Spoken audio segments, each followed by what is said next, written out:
I'm going to look at the very first lesson in quadratic equations today. And the first topic is solving quadratic functions by graphing. So it says a function demonstrates a relationship that relates an x value to a y value. So we've seen quite a bit of that so far.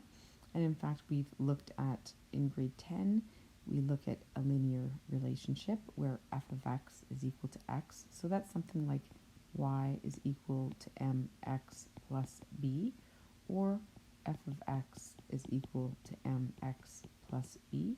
We know that's a linear function because our degree would be 1, okay? And it would form a straight line. And then we know a quadratic function can be represented in a variety of forms. So the general form, or sometimes we call it standard form, we've looked at, and that's of course y equals ax squared plus bx plus c, or we could also see that as f of x is equal to ax squared plus bx plus c. And then factored form, a times x minus r times x minus s, and again you could represent that as f of x, or vertex form, y is equal to a x minus p squared plus q, or I guess we call that h and k. Sorry, when I first started teaching it used to be called p and q, so it's the same exact thing. Okay, we could again write these as a x minus r x minus s, or f of x equals a x minus h squared plus k. When graphed, they form the shape of a parabola. Okay, now a few little semantics things here. When we are solving an equation, for example, if we had just something like solve 2x is equal to 8, we would know that the solution would be 4, right? We would divide both sides by 2, and we would get x is equal to 4. Okay, so for this unit, we're going to be looking at solving for x.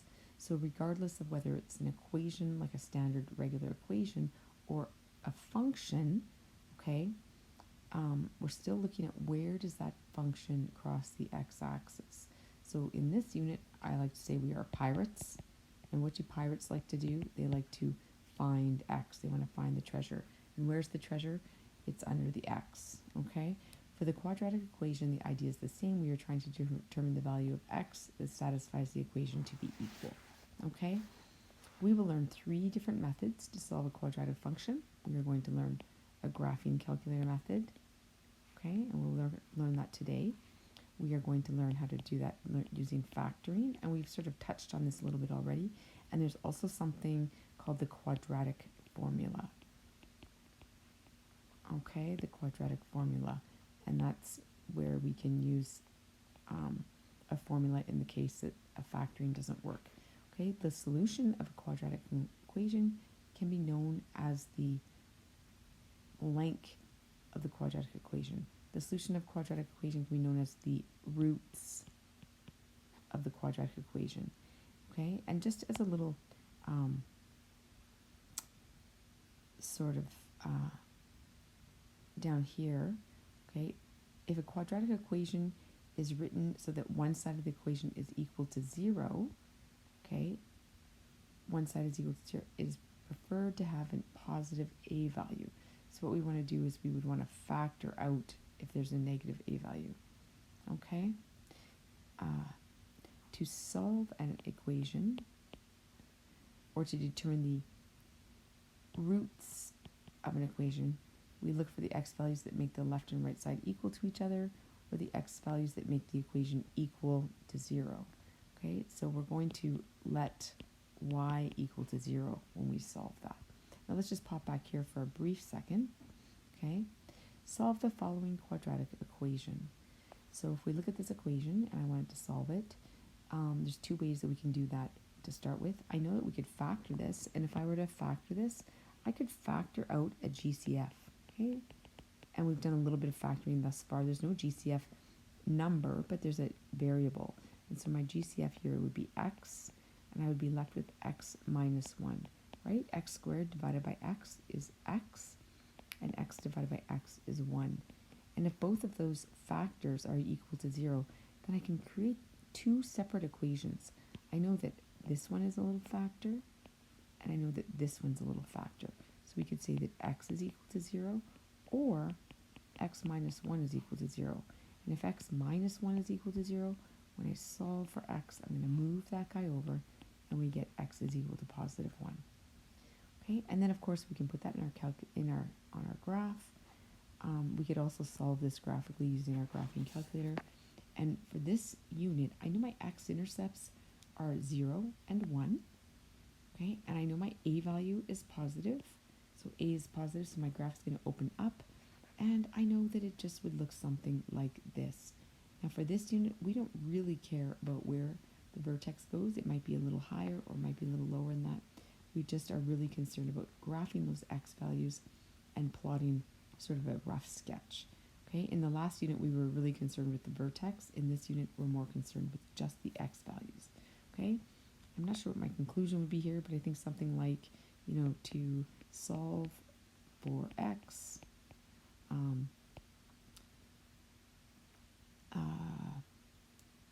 isolate x, and those are the x-intercepts of the graph or the function. Okay, x-intercepts of the graph, I guess we can say. Yes, x-intercepts of the graph. Okay. Another one here says the solution doesn't have to be whole or integral numbers. It can also be decimals, fractions, or even radicals. This one here, x squared equals 2x. So to solve something like this, I would have to move everything over to one side. Right? If we want to solve an equation, we want to make it equal to 0. So if I move this over, what's left on my right-hand side of my equation, when I move over the 2x, on my right-hand side, we're left with 0. And so again, here our GCF is equal to x. So we're left with x and then x minus 2. So x is equal to 0, or x minus 2 equals 0. And when I solve for x here, right, here's my two factors. When we solve for x, we end up here with minus 2 becomes plus 2. We get x equals to 2. So here's a 0 or a 2. And again, I don't really care too much about where my vertex is for this graph. We're looking strictly at the x-intercepts. Okay, let's dip on down and let's get started with how to do this with a graphing calculator. So the first one says solve graphically following the following quadratic equations. If possible, round the roots to the nearest tenth if necessary. So what I'm going to do is I'm going to demonstrate how to do these with the graphing calculator. So I'm going to put this in my graphing calculator, x squared plus 5x plus 6, okay, into y equals, so x squared plus 5x plus 6. If you need to pause the video and do that more slowly, that's fine. I'm going to push graph. And what I have here is I've got two x-intercepts crossing, right, two x-intercepts crossing the graph.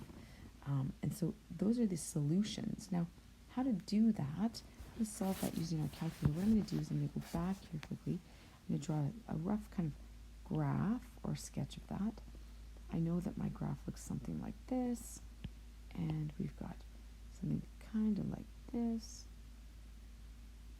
right? And this, of course, is crossing here at 0, 6. But what are the x-intercepts? There's one here and there's one here. Now, in order to do this with our graphing calculator, we're going to have to do this 2 times because we have one x-intercept. I can call this x1, and this one here could be called like x2, okay? This is x2. Now, what I want to do is I want to consider I'm going to first look at the left one, x1. I'm going to imagine there's a dotted line going vertically right through my x-intercept. So I need to be able to tell my calculator to move to the left of that x-intercept. So this here would be left of that x-intercept, right? This would be left. And then I need my calculator to move to the right of the x-intercept. And I'm going to do the same thing with the right-hand x-intercept. We're going to do this twice, but when I do it the second time, this would be the left, and this is going to be the right.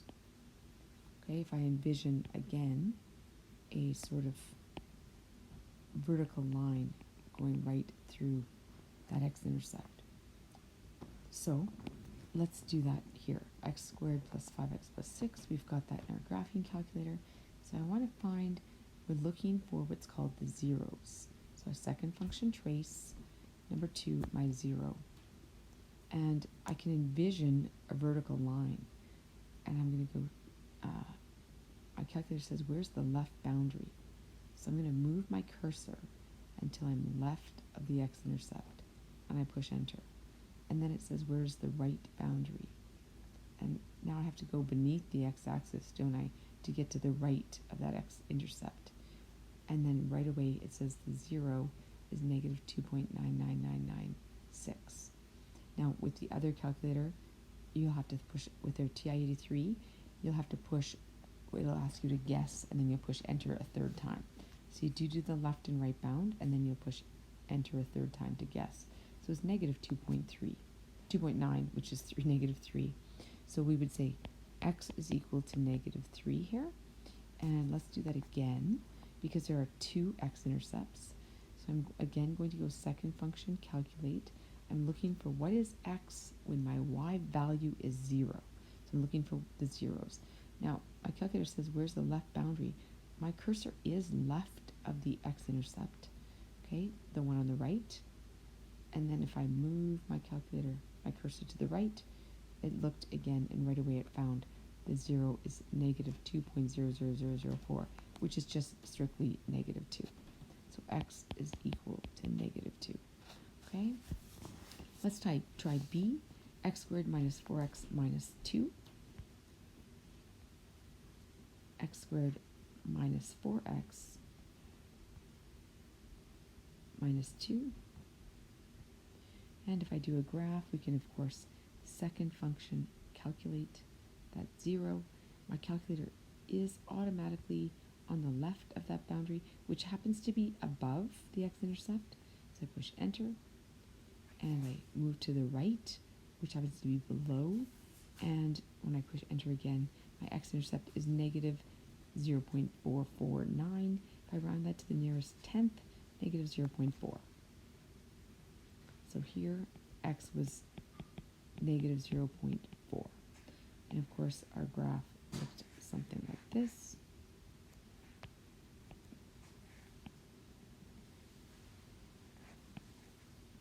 Right? This here, again, if we envision that vertical line, okay? If I sort of do it like this, if we envision that vertical line going through the x-intercept, okay? There's one x-intercept here and one here. So of course, if I think about it, that's left, and this here is right, and this would be left, and this would be right. So as long as my cursor is sort of anywhere to the left, I'm going to push enter, and then I want it to the right, okay? And then I would say, let's do it again, left and right. So let's just envision that one more time. Second, calculate, whoops, graph, second calculate, number 2, zeros. And now left is, of course, below the x-axis. And if you can see the boundary line, it's looking in between. So that was 4.4. For this one, x is equal to 4.4.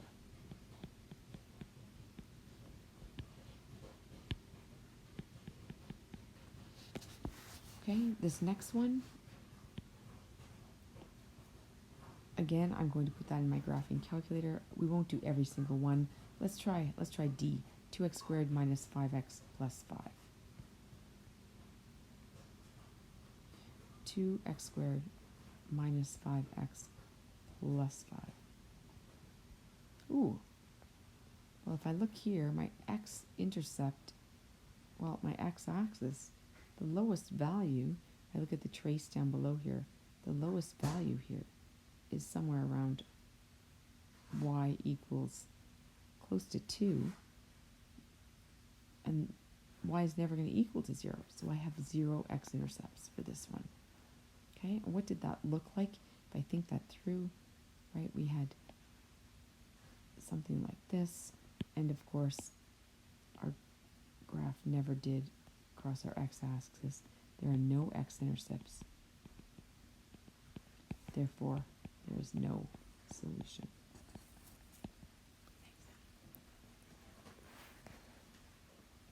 Okay, let's try E, or we can go back and do C. Maybe we'll do C one more time. So I would encourage you, if you're at home, to definitely be trying this on your own, okay? So if I look at this, let's make sure that you're getting the same answers as me. So y equals 9x minus 4x squared. So y equals 9x minus 4x squared, and graph, okay? Of course, this one we've got a negative a value in front of our x squared, negative 9x squared. And so I can find my zeros here. Again, left, I'm going to leave left. Left in this case is below the x-axis, and right is above. And my first x-intercept is 0. So my y-intercept and my x-intercept are both 0. The next one, left is just above the x-axis, and this x-intercept is 2.2, rounded to the nearest tenth. So here we had something like this.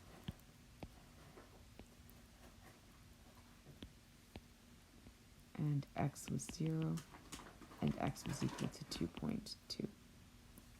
Okay, so those were those type. The next type I want to do is where I have a partial equation or some values on both sides of my equation. So of course, in order to enter this, what we need to do, there's two ways we can do this. We could make this equal to 0, and at this point we know to move over something. Whenever I move it over, I would make that a minus 5. So we would get x squared plus 4x minus 3 minus 5, which would be minus 8. And then we could enter that as y equals, as y1, okay? And that would work fine, and we would find those zeros. Okay, the other thing we could do, and this is another method, is we could say that y1 is x squared plus 4x minus 3, and y2 is 5, which will give us a vertical line. And what we can do in this instance is we can find the x coordinates of the intersection. So again, remember, we don't care about y in this unit. We really only care about x. So let's enter these two equations in our calculator, these two functions. Y equals x squared plus 4x minus 3.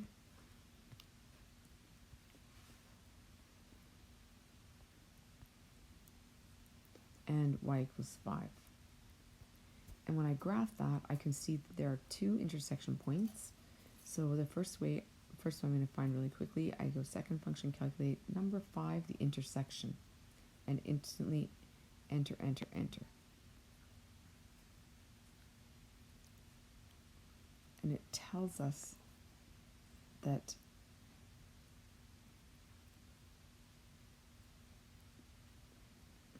do this one more time. Oh, here we go. This one we have to do a left boundary. If you've got your TI-83, you just push enter, enter, enter, and it'll find one right away. This intersection is x is 1.46, which we would round to 1.5, and our y value, of course, is 5. Now, we don't care about the 5. We only care about the x, so that would be 1.46 or 1.5.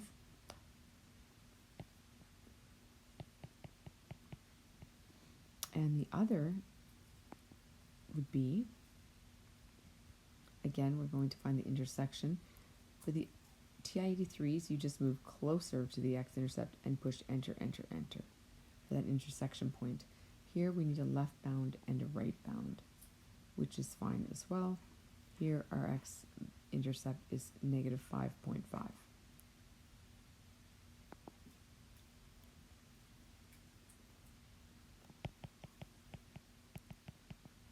Okay, and our graph looked something like this. There was that part, and then this was y2 equals 5. And of course we knew our y value was going to equal 5. It's the x values we care about. So the x coordinates of the intersection were 1.5, negative 5.5, and 1.5. Okay, so again, if we wanted to do the next one here, we could subtract x from both sides, and then we would have negative x squared plus 2x minus 2 equals 0. And you could find the zeros, okay? Number 2, the zeros of the function. Or y1 is negative x squared plus 3x minus 2. y2 is x. And we would graph those two functions, negative x squared plus 3x minus 2.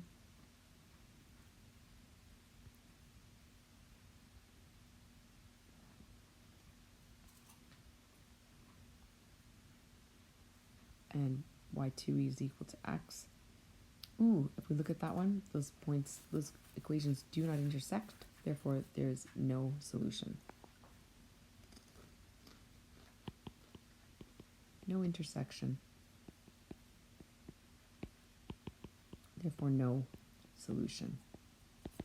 Okay, and this last one here, if I wanted to do h, making everything equal to 0, I would have to expand this using Math 10, multiplying skills, which we could all do.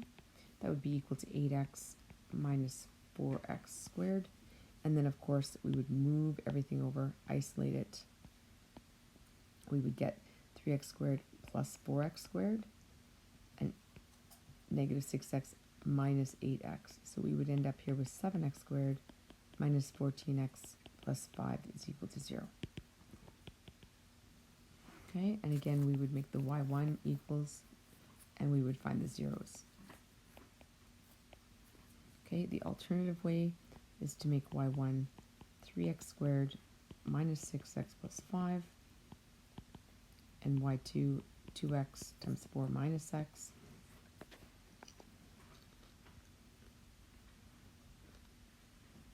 Two x times 4 minus x. And the other function was 3x squared minus 6x plus 5.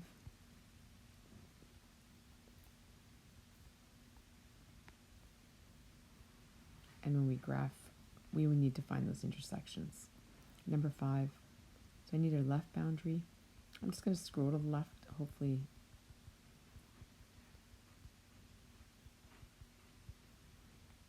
Oops, number 5, let's see. I can see my x value is negative there, so I'm just going to scroll to the right.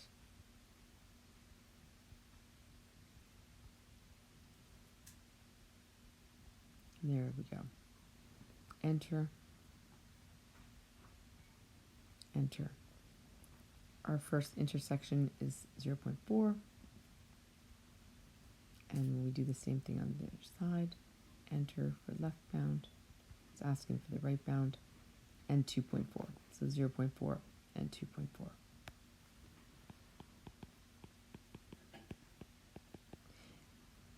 Those are our two answers. And we did that by doing second function calculate number 5 intersection.